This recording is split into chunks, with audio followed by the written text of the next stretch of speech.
Hi everyone.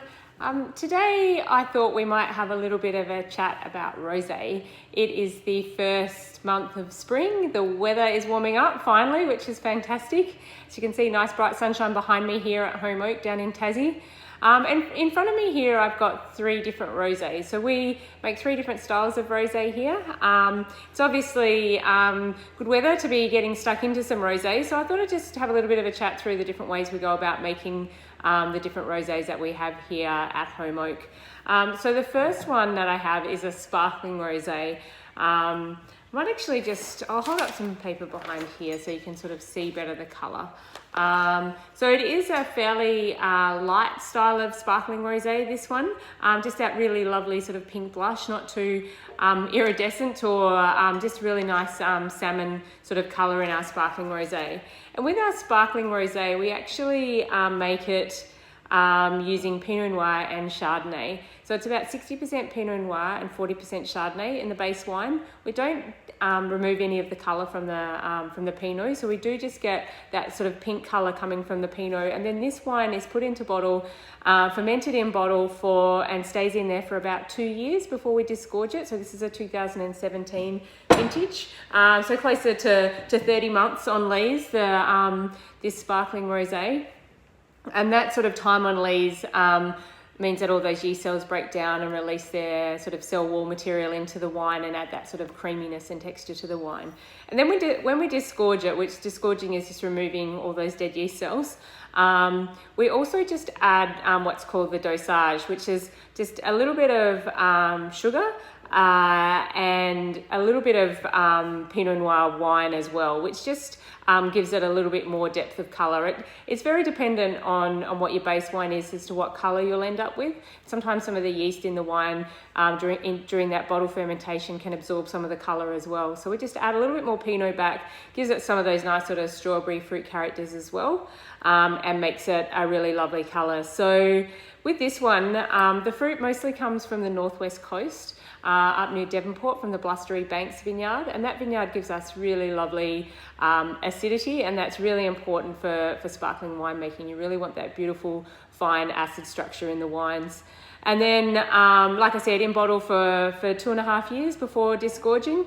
And we want that really nice sort of strawberry fruit characters, some Turkish delight on the nose, but still with a little bit of that citrus coming through from the Chardonnay, and again, that really nice acid line. And then with that dosage, we add about 5 grams per litre of sugar, which is roughly 4 grams in a bottle of wine. So just a small amount of residual sugar just to balance out that acidity. So on the nose, you do get those lovely sort of yeasty characters from that yeast autolysis in bottle, but really nice sort of strawberry and lemon and toasty characters coming through on the nose of this one too. And then on the palate, really lovely fine sort of bead in this one. So the really nice and creamy and velvety texture on the palate, but some of that creaminess also coming through from the yeast autolysis. So a really lovely drier style of sparkling rosé, really great to drink it at this time of the year. So next we're going to move on to our 2 still rosés, and you can see that there's quite a colour difference between these two. This is our 2019 Duffy Rosé and our 2020 Home Oak Rosé. Now the Duffy Rosé is actually made from grapes grown up in Naya from Tim's parents' vineyard. We bring the fruit down here, and obviously with most of it we make our Moscato, which is the sweeter style, but we also put some into barrels for fermentation as well. So it's all wild fermentation in barrel, which is a little bit unusual for rosé, but we're trying to make something that's a little bit more savoury and a little bit more textural, but because it's made from muscat grapes, it's got those sort of floral aromatics as well. So it is a very different style, this one. It's quite dry because we pick it relatively early for our Moscato. It has higher acidity and it also has a little less colour as well. So the Moscato grape is a little bit like Pinot Gris. It's not fully red, it's more of that browny pink colour, so hence the more onion skin kind of salmon colour that you get in this rosé. And then it's much more of a savoury style because it is wild fermented and in oak barrels for about 9 months. They are older oak barrels, so they're not really meant to impart a lot of oak flavour, but they just really help with the texture of the wine. So on the nose, you get some of those sort of musky floral characters coming through, but quite a lot of spice in this one as well. And then on the palate, really fine and quite dry and quite savoury. So it'd be really nice to have this probably with a charcuterie kind of platter. So on those salamis, which got that sort of spiciness, the acidity in the wine will cut through that sort of fattiness of salami as well.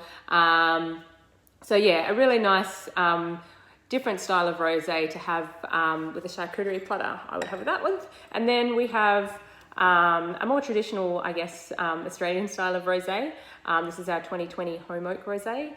It's made from Pinot Noir. So we've only been making this rosé for a couple of years. There's a couple of different ways that you can make rosé. One is you get your red grapes and you're making it like a red wine, but you drain off some of the juice after a couple of days, and that's called saignée, which is to bleed off.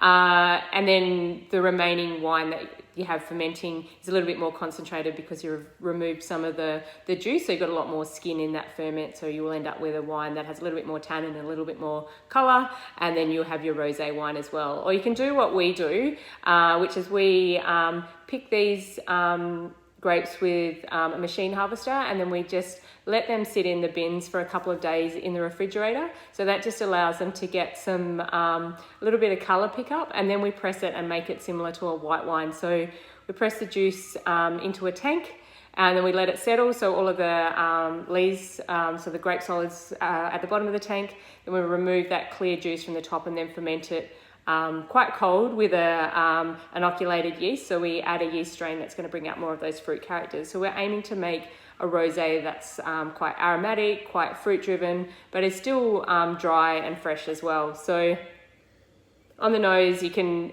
immediately smell that it's Pinot Noir. It's really floral, aromatic, lots of that sort of strawberry fruit character. We pick it relatively early because we want to get those strawberry characters as opposed to the darker fruit, sort of cherry and raspberry. So beautiful lifted strawberry aromatics in this rosé. And then on the palate, nice and dry and crisp and fresh. So it's a bit great with something like smoked salmon, or even fresh cooked salmon would be really nice. So any of those nice sort of springtime salads as well. Something with asparagus. We're about to start getting a lot of asparagus. So there is some really nice things that you can eat with that as well. Maybe asparagus and some smoked salmon would be a nice combination. So that's a bit of an overview of the 3 different rosés that we make. Obviously there's a lot of diversity of style of rosés throughout Australia. They're really great to drink at this time of the year. We've put together a really great pack for September, so 2 bottles each of 3 of our rosés. So check out our special offers page on our website and pick up some rosés to try over the next couple of months. Cheers.